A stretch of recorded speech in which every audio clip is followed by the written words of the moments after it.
Друзья, если вы смотрите это видео, то вполне вероятно уже в курсе, что тренд аирдропов уверенно перестраивается на свежую и пока не задроченную толпой экосистему Solana, в отличие от того же эфириума. Ведь недавно состоялся аирдроп солановского проекта Jita, который раздал от 15 тысяч долларов на каждый кошелек. И те, кто уже сейчас начинает качать солановские кошельки, могут оказаться в первых вагонах дропхантеров, которые на этой новой нише заработают, возможно, свой первый миллион. Ну, по крайней мере, в гривнах. И сейчас я в сжатой форме выдам вам полную пошаговую инструкцию для получения гарантированного аирдропа от самых потенциальных экосистемных проектов на Solana. Я продумал для вас стратегию, при помощи которой вы сможете задействовать одну и ту же сумму денег параллельно сразу в 4 разных проектах на Solana и таким образом сэкономить средства, чтобы использовать их, например, для создания еще большего количества кошельков для данной активности. И даже если прямо сейчас вы не сядете делать данной активности, рекомендую сразу посмотреть это видео до конца, чтобы понять для себя, какие от вас потребуются действия и расходы. А для тех, кто уже что-то делает, стоит посмотреть, потому что, возможно, вы упустили из виду что-то важное.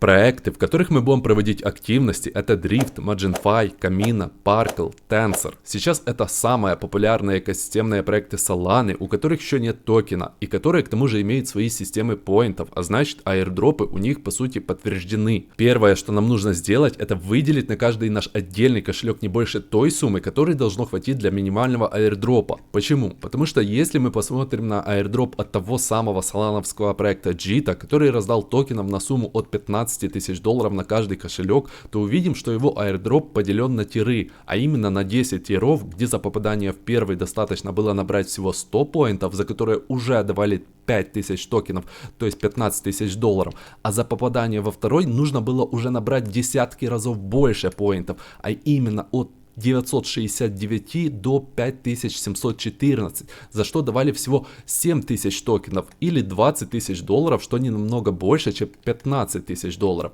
И конечно же логично, что лучше было сделать 50 аккаунтов по 100 поинтов и получить на каждый по 15 тысяч долларов, чем при тех же самых расходах прокачать один аккаунт на 5000 поинтов и получить на него всего 20 тысяч долларов. И именно по этой причине мы должны выделить на один кошелек не больше, чем того потребуется для попадания под минимальные критерии аирдропа. И в данном случае на один кошелек, с которого мы поучаствуем сразу во всех сегодняшних проектах, я рекомендую выделить не меньше 500 долларов. Это связано с тем, что данная сумма немного размажется по всем проектам, при этом все равно будет использоваться максимально эффективно. Первым делом нам нужно завести солановский кошелек, можно Phantom или Soulfly. Лично у меня установлены сразу два, в которые загружена одна и та же сид-фраза, так как бывает подлагивает то один, то второй. Ссылки на оба я оставил в Telegram посте. Далее пополняем кошелек монетами SOL для комиссий. Нужно около 0.2 SOL, то есть примерно 20 долларов на комиссии и 500 USDC. Или можно перевести на кошелек одной транзакции все в SOL, а затем во вкладке обмена поменять на USDC. Так даже проще. Также, если ваши деньги находятся не на бирже, а на MetaMask кошельке, вы можете воспользоваться таким универсальным агрегатором мостов, как Rango, при помощи которого можно перевести с любой сети в любую. Он автоматически подбирает самые эффективные маршруты обмена. Ссылку на Rango я также оставил в Telegram посте. Открываем по ссылке первый проект Drift. Это фьючерсный DEX для торговли с кредитным плечом. Точно такой же, как Aave, в котором я рассказывал в предыдущем видео. Коннектим кошелек, нажимаем депозит, выбираем USDC, ставим здесь две галочки, одна из которых одобрение на списание 0.05 SOL, то есть 5 долларов за создание аккаунта. Переходим в меню Trade и выбираем первый пункт для торговли с кредитным плечом. На странице торгов при помощи данной полоски меняется кредитное плечо. И, конечно же, чем больше оно, тем выше риски, тем более учитывая, что по умолчанию у нас открыта страница торговли к Solana, достаточно волатильному активу. На площадке есть и менее рисковые активы, такие как эфириум и даже биткоин, но в любом случае я бы не рекомендовал использовать плечо выше 5, особенно если у вас нет опыта подобной торговли. И если вы планируете завести не один, а хотя бы два кошелька для данной активности, то, конечно же, обязательно открывайте зеркальные сделки на одинаковые суммы, то есть на одном аккаунте long, а на втором short. Давайте сделаем это. Открываю сделку к биткоину, выбираю позицию в long, рыночный ордер, чтобы сделка сразу же открылась, и плечо 5. Нажимаем внизу зеленую кнопку и еще раз на такую же в всплывающем окне. И то же самое делаю одновременно и на втором нашем аккаунте, только в данном случае уже открываю позицию в шорт. Теперь, чтобы увидеть нашу открытую позицию, мы должны переключиться с вкладки с балансом во вкладку позиций. Немного подержав ее, закрываем, нажимая на Close, выбираем Market и еще раз подтверждаем. Теперь мы можем посмотреть, на какую сумму провернули объем. Для этого переходим в раздел Overview, затем Портфолио и здесь видим сумму. Чтобы подпасть под минимальные критерии airdropа, вероятно, будет достаточно объема в 10 тысяч долларов. Поэтому открываем еще несколько сделок с плечом 5, чтобы довести до этой цифры. Кроме этого, в скором времени в этом меню должна появиться система начисления поинтов. Возможно, на момент вашего просмотра она уже есть. И это очень хорошо, так как говорит нам о том, что, во-первых, до листинга еще есть время, а во-вторых, airdrop точно будет. После прокрутки объема в 10 тысяч долларов вывожу всю задепозитенную сумму с дрифта, но делаю это лишь на некоторое время, чтобы задействовать ее в остальных проектах, после чего часть суммы верну сюда обратно, так как помимо объема нам нужно еще совершить сделки в достаточном количестве разных дней, а также иметь что-то на балансе, иначе есть риск, что наш аккаунт не допустят до наград. Второй и очень интересный проект Packle с инвестициями в 11 миллионов, в частности от Coinbase, из-под крыла которого регулярно проводятся airdропы. Суть проекта заключается в том, что через него можно якобы проводить сделки, торгуя недвижимостью в США. Packle запустился буквально недавно и со старта набрал ликвидность в 35 миллионов долларов, а все потому, что в нем есть поощрительная программа ревардов, которая сразу же привлекла пользователей. Неизвестно, как много поинтов выделено по данную активность, но лучше начать делать ее сейчас, пока все поинты не раздали. Переходим по ссылке, коннектим кошелек, нажимаем несколько раз Next, выбираем меню справа для трейдинга, придумываем название аккаунта, соглашаемся и создаем. И уже здесь сразу депозитим наши USDC. Обратите внимание, что данный вывод занимает до суток, поэтому в таком случае вам нужно будет сделать перерыв в сутки между этим и следующим проектом. После подтверждения депозита может выдать ошибку, но при этом сам депозит должен засчитаться, просто нужно перезагрузить страницу.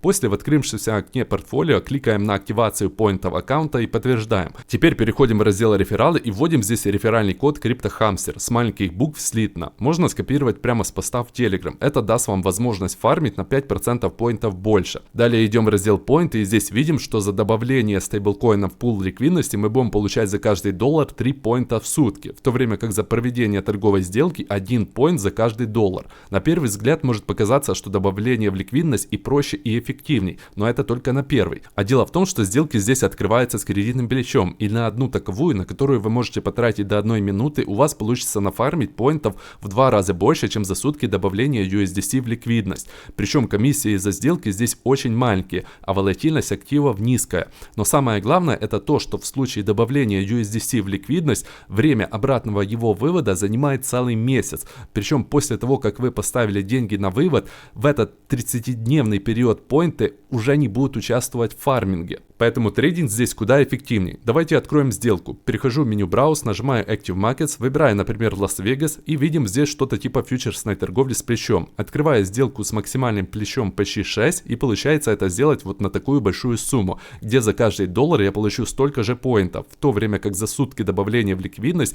я бы получил в 2 раза меньше. Но должен предупредить, что на момент данного выпуска поинты, которые мы получаем за трейдинг, пока что не отражается в разделе поинтов. Со словом модератора Discord это исправят уже в следующем объявлении, поэтому не беспокойтесь, если их не начислят, проект только запустился. Чтобы закрыть позицию, кликаю на минус, выбираю 100% и закрываю. Если видите такое сообщение, значит сделка прошла удачно. И теперь вы можете убедиться в том, что за открытие и закрытие сделки у меня потратились копейки. Не знаю, будет ли данный проект делить airdrop на тире, или же награды будут прямо пропорциональны заработанному количеству поинтов, но можно поступить следующим образом. На каждом таком нашем аккаунте нафармить от 10 тысяч поинтов, чтобы в случае тиров пройти везде по минимальным критериям. Но если у вас есть дополнительные средства, то создать еще один аккаунт, на который завести сумму побольше, например, 2000 долларов, и открыть штук 100 сделок, чтобы нафармить до 1 000 000 поинтов, потратив при этом на комиссии около 500 долларов. Но я пока что продолжу выпуск по нашей стратегии, поэтому открываем еще несколько сделок подряд, чтобы нафармить 10 тысяч поинтов. Затем ставлю на вывод все наши средства, которые, напомню, займет около суток. При этом в конце, после применения денег в оставшихся проектах, я верну часть средств сюда для поддержания активности в большем количестве разных дней.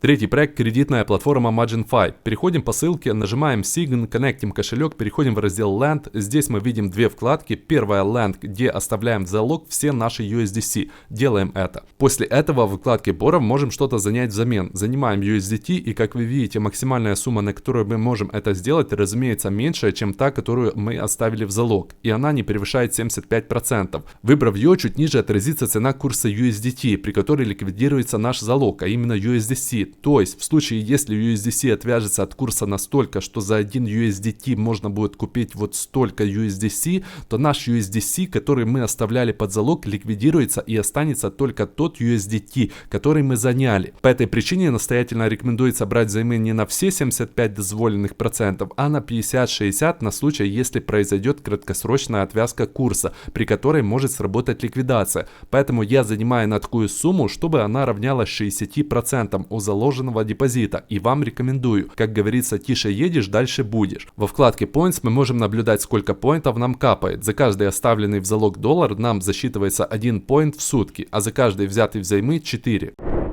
Четвертый проект — Камина, такая же лендинговая платформа, как и предыдущая. Переходим по ссылке, коннектим кошелек, в разделе Borrow Land находим наш USDT, так как именно в них сейчас находятся наши деньги, нажимаем Supply и оставляем в залог всю сумму. После этого берем взаймы USDC, кликая на Borrow. Здесь дает взаймы на 80% от первоначальной суммы, но придерживаемся риск-менеджмента и берем на 60%. У Камина также есть программа поинтов, она уже работает, но сами очки пока еще не отражаются, но буквально вчера команда проекта анонсировала полноценный запуск уже на следующей неделе, поэтому у вас она может уже работать, если вы смотрите выпуск не сразу после его выхода. В Дискорде проекта есть информация о том, что больше поинтов будет, если под залог оставить Solana, нежели стейблкоины. Я этого не делаю, так как у альткоина повышенная волатильность, а значит будет повышенный риск ликвидации. Моя цель — подпасть под минимальные критерии аирдропа. Тем не менее, если у вас, например, пилится Solana на бирже, то почему бы ей не воспользоваться и не оставить здесь под залог, чтобы получать поинты. Просто в таком случае нужно брать взайм не более 50% и внимательно следить за курсом монеты. После использования Камина у нас остается взятый из него займ в виде USDC. Мы делим пополам эту сумму и депозитим в первые два наших проекта Drift и Packle, чтобы, во-первых, продолжить в них проводить сделки для увеличения количества активных торговых дней, а во-вторых, чтобы баланс не был там пустым, так как в момент снапшота его наличие также может учитываться. К слову, Packle, после того, как вы проведете сделки в 10-15 разных днях, можете оставшиеся в нем USDC добавить в ликвидность, так как там больше не будет необходимости трейдить, зато будут идти дополнительные поинты от ликвидности. Пятый и заключительный в выпуске проект на Solana — Tensor. Это NFT Marketplace, который по своему функционалу очень напоминает Blur. И здесь точно такая же система рейтинга поинтов, как и там, значит airdrop будет точно. Но дело в том, что сейчас уже подходит к финалу третий сезон программы их фарминга, и неизвестно, будет ли четвертый. К тому же здесь еще нужно научиться фармить поинты, да и в целом на Marketplace нужно ежедневно тратить время. И это может оказаться напрасно потраченным временем, если четвертого сезона не будет. Поэтому давайте сделаем так: если четвертый сезон все-таки стартует, я об этом напишу в телеграм-канале и, возможно, сделаю отдельное видео.